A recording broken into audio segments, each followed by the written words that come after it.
যদিও পড়ালেখা শুরু করেছিলাম প্রাইমারি স্কুলে, কিন্তু মানুষ হয়েছিলাম এখানে, অর্থাৎ চণ্ডীভাষা সরকারি উচ্চ বিদ্যালয়ে, আমার প্রাণের স্কুল। চলেন একটু ভিতরে দেখাই কোথায় পড়াশোনা করতাম।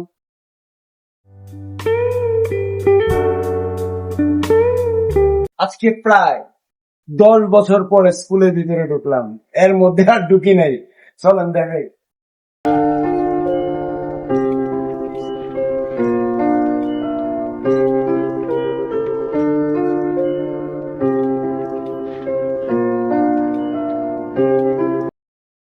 গাইস, এখানেই মূলত আমাদের অ্যাসেম্বলি হতো।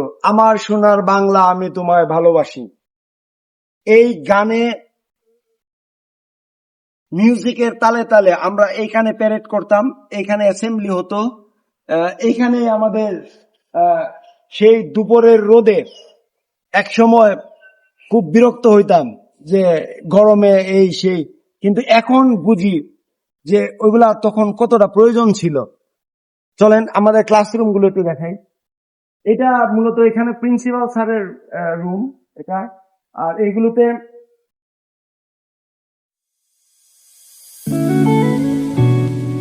এগুলো এখন সবই চেঞ্জ হয়ে গেছে। একটা সরকারি স্কুল, যদিও একটু ভাঙাচোরা। এইখানে খুব শত ইংরেজি ক্লাসগুলো আমরা এখানে করতাম, ইংরেজি ক্লাসগুলো এখানে করতাম। হ্যাঁ, আমরা যখন ক্লাস 10-এ পড়তাম তখন কিন্তু এই এই এই যে এই দুইটাতে এটা হলো এ শাখা, এটা হলো বি শাখা মনে হয় নাকি। হ্যাঁ, ওটা এ শাখা, এটা বি শাখা। এখানেই হতো আমাদের ক্লাস 10-এর জীবনটা এই এই এই 3 শেডের ভিতরে গেছে, এই 3 শেডের ভিতরে গেছে ক্লাস 10।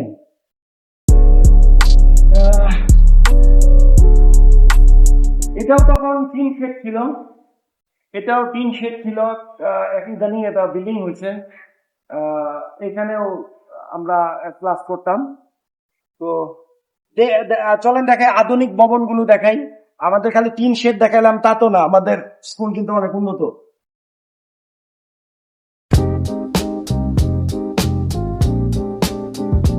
এখন যে বিল্ডিংটা দেখতেছেন এটা কিন্তু আমাদের আধুনিক বিল্ডিং, যেটাতে আমরা ক্লাস করি নাই। আমরা কিন্তু 3 শেডে ক্লাস করেই বড় হয়েছি। আর এই বিল্ডিংটা নতুন হয়েছে, এটা নতুন গেট। নতুন গেটে আমরা আপনাদেরকে আগে পুরনো গেটটা দেখাইছি, এটা নতুন গেট আর এটা নতুন ভবন। এই বিল্ডিংটা নতুন হয়েছে। চলেন এবার আরো কিছু দেখাই।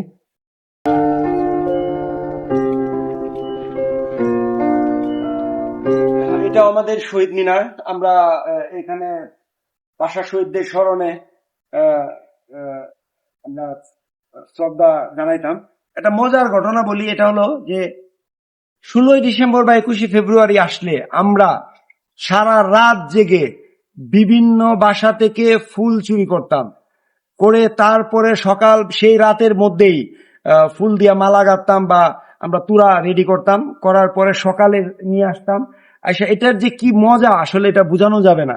যারা প্রাক্তন এই স্কুলের ছাত্রছাত্রীরা, আপনারা অবশ্যই আপনাদের অভিজ্ঞতা শেয়ার করবেন বা আপনারা কিভাবে স্কুলে ইয়া করতেন এটা আপনারা অবশ্যই কমেন্টে শেয়ার করবেন, ঠিক আছে? তাহলে আরো ভালো লাগবে। চলেন এবার দেখাই আমাদের আরো কিছু অংশ। গাইজ, এবার আপনাদেরকে দেখাচ্ছি আমাদের মসজিদ, স্কুলের মসজিদ। তো এখানেও একটা কথা আপনাদের কাছে শেয়ার করি যে মসজিদে প্রায়ই মিলাদ হতো বা বিভিন্ন সরকারি প্রোগ্রাম হতো, সেদিন জিলাপি খাওয়া হতো। তো অন্য দিন মসজিদে না আসলেও যেদিন জিলাপি দিত ওই দিন কিন্তু আমরা নামাজ পড়তে আসতাম, এদিন কিন্তু মসজিদে আসতাম। Don't mind. গাইজ, আমাদের সবচেয়ে আবেগের এবং ভালো লাগার জায়গা, গরম লাগলে যে রেন্টি গাছতলায় ক্লাসও করতাম, আর যে রেন্টি গাছতলায় বসে প্রাকৃতিক বাতাস নিতাম, বা স্কুল ফাঁকি দেওয়া, বা যদি মানে ক্লাস করতে ভালো লাগতো না, এই রেন্টি গাছের নিচে এসে পলাইতাম। আসেন দেখাই।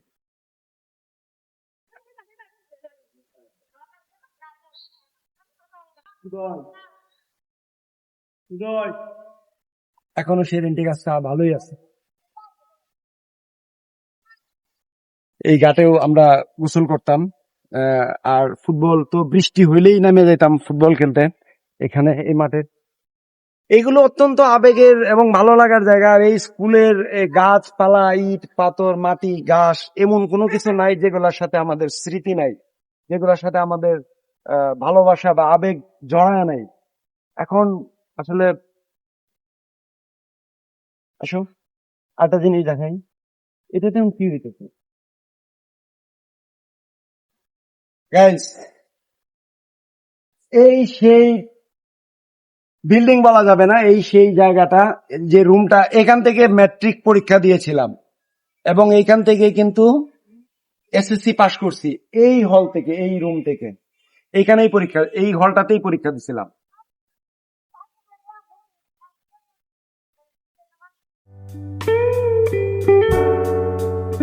প্রথম যেদিন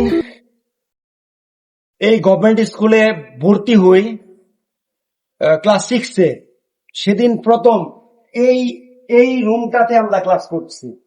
এখন যদিও তালা দেওয়া, এই রুমটাতেই আমরা প্রথম ক্লাস করছি। প্রথম জীবন, প্রথম একটা সরকারি স্কুলে পড়াশোনা শুরু। এবং আমার মনে আছে এই স্কুলের এই ক্লাসে আমরা বেঞ্চের উপরে উঠে অনেকজন কান ধরেও দাঁড়ায় থাকতে হয়েছে, আবার অনেক মাইরও খাইছি।